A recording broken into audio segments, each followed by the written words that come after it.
Good morning, ladies and gentlemen. It's JP Dillon, your vintage audio and TV nutcase. Going to give you a little educational video today on how to set up your turntable. I'm going to do a series of videos from setting it up to hooking it up to transferring your favorite vinyl to a digital medium. So here we go. What we have here is a specimen is a Technics SL Q3 fully automatic direct drive turntable.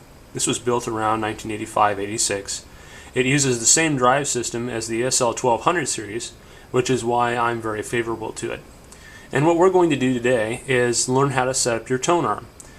In order to preserve your records and the needle, as well as prevent skippage or distortion, you have to set up your tone arm correctly. And this is done with two very simple adjustments on most standard turntables.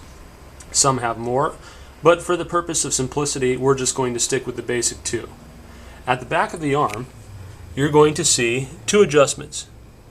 The tone arm weight, which is here, and the anti-skate, which is here. The tone arm weight adjusts the tracking force of the needle. The anti-skate adjusts an equal and opposite lateral force to keep the needle planted firmly in the groove. Considering the record is cut in a spiral, the needle always wants to pull inward. Without the anti-skate, the needle would apply excessive pressure to one side of the groove wall, wear out the record in your stylus, and also produce rather annoying distortion. So, in order to set up your arm, the first thing you have to do, if your cartridge has a needle guard, remove it. Very carefully, of course. Now that that's done, what we want to do is come back here to our anti-skate and set it to 0. This will help us quickly and easily set up the arm.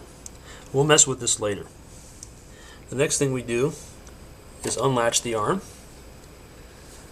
and then what we're going to do is very carefully turn the tone arm weight and release the arm until it just begins to float. Not quite there yet.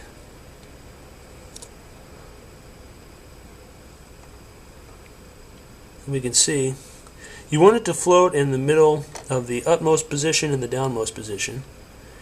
And it's going to take a while for you to fiddle with it.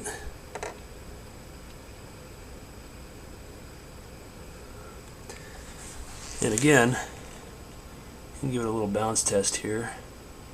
So when it floats about in the midpoint, you are at 0 grams by definition.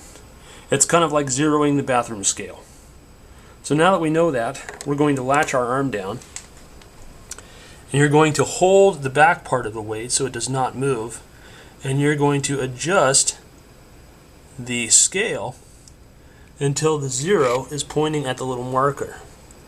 You have successfully zeroed the arm. Now whatever you set the weight to will actually be what the tone arm tracks at. So in the case of this Ortofon Super 30 I have, the recommended tracking weight is 1.7 grams. Which we're going to adjust to right there. So it's about 1.7. The camera doesn't want to focus, but it's 1.7. Once you've set up the weight, set the anti-skate force to approximately the same value. And that's it. You have now set up your tone arm, and you will be able to successfully play records without fear of damaging them or your needle.